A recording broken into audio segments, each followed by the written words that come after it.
400 साल तक बर्फ के अंदर दबा एक मंदिर, जिस पर बड़ी से बड़ी बर्फ की चट्टान गिरती रहती है, फिर भी इस मंदिर को कोई भी हानि नहीं पहुंची। और फिर कई साल बाद जब बर्फ पिघलने लगी, तब ये मंदिर सामने आया, जिससे साइंटिस्ट और जियोलॉजिस्ट इसे देखकर दंग रह गए। जी हाँ, एक ऐसा मंदिर जिसके दर्शन करने पर माना जाता है मोक्ष के सभी रास्ते खुल जाते हैं, क्योंकि महाभारत के अंत में शिव जी ने यहाँ प्रकट होकर पांडवों को स्वर्ग का रास्ता दिखाया था। शिव जी के 12 ज्योतिर्लिंगों में से एक माने जाने वाला हिमालय की चोटियों के बीच बसा वो है श्री केदारनाथ मंदिर। उत्तराखंड में रुद्रप्रयाग नाम का एक छोटा सा शहर है, जो खूबसूरत वादियों से सजा है और इतनी खूबसूरत वादियों में बसा है शिव जी के सम्मान में बना बाबा केदारनाथ मंदिर। इस विशाल मंदिर को हिंदुस्तान के सबसे पुराने धार्मिक स्थानों में से एक माना जाता है। केदारनाथ मंदिर का सबसे पहले वर्णन 7वीं सदी में लिखे गए स्कंद पुराण में किया गया था, और ये इस बात को दर्शाता है कि मंदिर कितना पुराना है। समुद्र तट से 3584 मीटर ऊपर स्थित ये मंदिर एक 6 फीट के ऊंचे पत्थर पर बना है। अगर आप जब ये दर्शन करने जाएंगे तो यहाँ पर आपको सबसे पहले शिव जी के वाहन नंदी जी की पत्थर से बनी हुई एक सुंदर सी मूर्ति दिखाई देगी, और नंदी महाराज के ठीक सामने है केदारनाथ मंदिर का मुख्य भाग, जिसमें एक बड़ा सा मंडप बनाया गया है। बीचों बीच है मंदिर का गर्भगृह, जिसमें बसा हुआ है एक पिरामिड शेप का शिवलिंग, और एक ऐसा शिवलिंग जो आपको कहीं और देखने को नहीं मिलता। बर्फीले पहाड़ों के बीच बसे इस मंदिर से कई हैरान कर देने वाली बातें जुड़ी हुई हैं। आइए इस वीडियो में इस मंदिर से जुड़े कुछ ऐसे राज बताते हैं जिसको सुनकर आप हैरान रह जाएंगे। आइए सबसे पहले जानते हैं केदारनाथ मंदिर का निर्माण कैसे हुआ। कहा जाता है इस मंदिर को पांडवों ने बनाया था। मान्यताओं के अनुसार महाभारत के युद्ध में अपने गुरु और अपने भाइयों का वध करने के बाद पांडव खुद को अपराधी और पापी मानने लगे थे। महाभारत युद्ध के बाद उन्होंने कई वर्षों तक हस्तिनापुर पर राज किया, पर इतना समय बीत जाने के बावजूद उनके मन को शांति नहीं मिली, तो वो अपनी समस्या का समाधान ढूंढने के लिए ऋषि वेदव्यास के पास जा पहुंचे। और फिर वेदव्यास जी ने उनसे कहा कि अपने पापों से मुक्ति पाने के लिए उन्हें शिव जी की शरण में जाना होगा। इसके बाद पांडवों ने अभिमन्यु के पुत्र परीक्षित को सारा राज्य सौंप दिया और द्रौपदी के साथ काशी चले गए। लेकिन काशी में भी उन्हें भगवान शिव के दर्शन नहीं मिले, तो उन्होंने काशी छोड़ दी और यहाँ से वहां भटकने लगे। पांडव जहां भी शिव जी को ढूंढते हुए पहुंचते थे, शिव जी वहां से कहीं और चले जाते, और इस तरह आखिरकार शिव जी उत्तराखंड के गुप्त काशी में जाकर बस गए।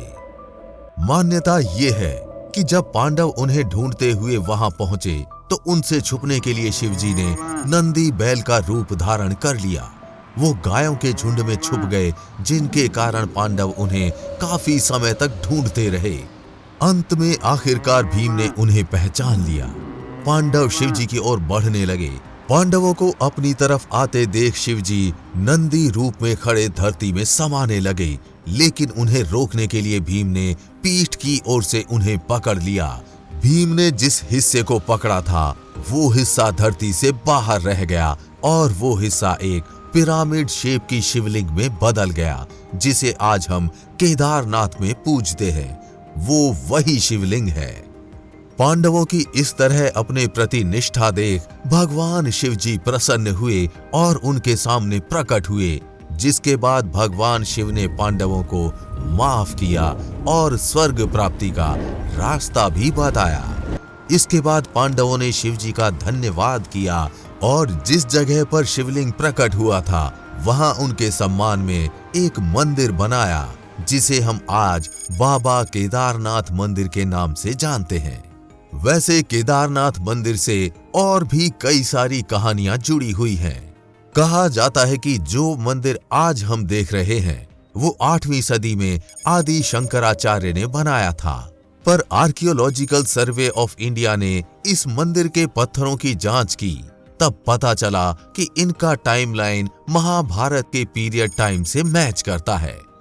दीपावली महापर्व के दूसरे दिन शीत ऋतु में मंदिर के द्वार बंद कर दिए जाते हैं। जब मंदिर बंद किया जाता है तब अच्छे से पूजा करके दीपक जलाया जाता है।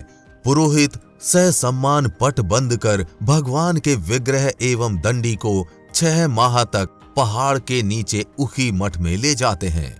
6 माह मंदिर और उसके आसपास कोई नहीं रहता। 6 माह बाद मई माह में जब केदारनाथ के कपाट खुलते हैं तब केदारनाथ की यात्रा आरंभ होती है। लेकिन आश्चर्य की बात यह है कि 6 माह तक दीपक भी जलता रहता है और निरंतर पूजा भी होती रहती है। कपाट खुलने के बाद ये भी आश्चर्य का विषय है कि वैसी की वैसी ही साफ सफाई मिलती है जैसी कि छोड़कर गए थे। ये मंदिर कटवा पत्थरों के भूरे रंग के विशाल और मजबूत शिलाखंडों को जोड़कर बनाया गया है। 6 फुट ऊंचे चबूतरे पर खड़े 85 फुट ऊंचे 187 फुट लंबे और 80 फुट चौड़े मंदिर की दीवारें 12 फुट मोटी हैं। ये आश्चर्य ही है कि इतने भारी पत्थरों को इतनी ऊंचाई पर लाकर वह तराश कर कैसे मंदिर की शक्ल दी गई होगी। खासकर ये विशालकाय छत कैसे खंभों पर रखी गई। पत्थरों को एक दूसरे से जोड़ने के लिए इंटरलॉकिंग तकनीक का इस्तेमाल किया गया है, जो कि हैरान करती है। 16 जून 2013 की रात की उत्तराखंड की तबाही को शायद ही कोई भारतीय भूल सकता है। जल प्रलय से कई बड़ी बड़ी और मजबूत इमारतें ताश के पत्तों की तरह ढहकर पानी में बह गईं, लेकिन केदारनाथ के मंदिर का कुछ नहीं बिगड़ा। आश्चर्य तो तब हुआ जब पीछे पहाड़ी से पानी के बहाव में लुढ़कती हुई एक विशालकाय चट्टान आई और अचानक वो मंदिर के पीछे ही रुक गई। उस चट्टान के रुकने से बाढ़ का जल 2 भागों में विभक्त हो गया और मंदिर कहीं ज्यादा सुरक्षित हो गया। इस प्रलय में लगभग 10,000 लोगों की मौत हो गई थी। पुराणों की भविष्यवाणी के अनुसार भविष्य में इस समूचे क्षेत्र के तीर्थ विलुप्त हो जाएंगे। माना जाता है कि जिस दिन नर और नारायण नामक पर्वत आपस में मिल जाएंगे, बद्रीनाथ का मार्ग पूरी तरह बंद हो जाएगा और भक्त बद्रीनाथ के दर्शन नहीं कर पाएंगे। पुराणों के अनुसार वर्तमान बद्रीनाथ धाम और केदारेश्वर धाम लुप्त हो जाएंगे और वर्षों बाद भविष्य में भविष्य बद्री नामक नए तीर्थ का उद्गम होगा। भगवान शिव से जुड़ा हुआ कैलाश पर्वत भी ऐसे ही रहस्य से भरा हुआ है। कैलाश पर्वत के रहस्य पर भी हमने एक वीडियो बनाया हुआ है, जिसका लिंक नीचे कमेंट बॉक्स में दिया गया है। आप वहां जाकर वो वीडियो देख सकते हैं। आपके अनुसार केदारनाथ मंदिर का असली राज क्या है, नीचे कमेंट बॉक्स में लिखकर जरूर बताएं। और अगर आप भी चाहते हैं भगवान शिव आपकी हर मनोकामनाओं को पूरी करें, तो कमेंट बॉक्स में हर हर महादेव जरूर लिखें।